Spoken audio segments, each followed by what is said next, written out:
Alright, hello, boys and girls.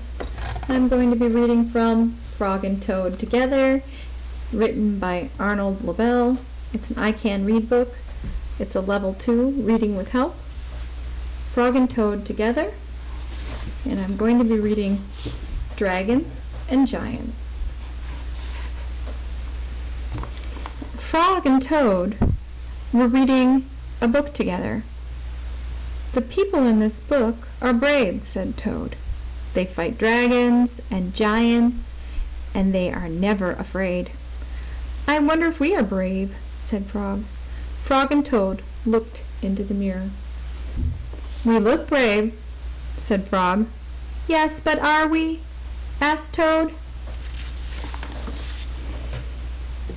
Frog and Toad went outside. "Well, we can try to climb this mountain," said Frog. "That should tell us if we are brave." Frog went, leaping over rocks, and Toad came puffing up behind him. They came to a dark cave.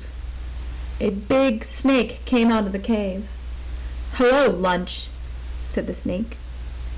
When he saw Frog and Toad, he opened his wide mouth. Frog and Toad jumped away. Toad was shaking. "I am not afraid," he cried. They climbed higher. They heard a loud noise. Many large stones were rolling down the mountain. "It's an avalanche!" cried Toad. Frog and Toad jumped away. Frog was trembling. "I am not afraid," he shouted.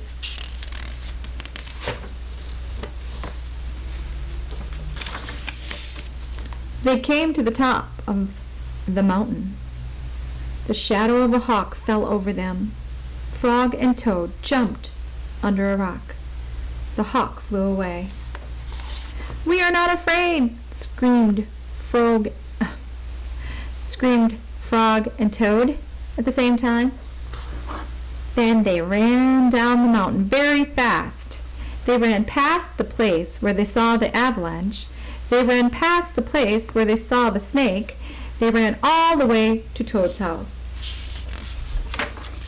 "Frog, I am glad to have a brave friend like you," said Toad. He jumped into the bed and pulled the covers over his head. "I am very happy to know a brave person like you, Toad," said Frog. He jumped into the closet and shut the door. Toad stayed in bed, and Frog stayed in the closet. They stayed there for a long time, just feeling very brave together. That's the end. I'm sorry, this was called Dragons and Giants. Dragons and Giants.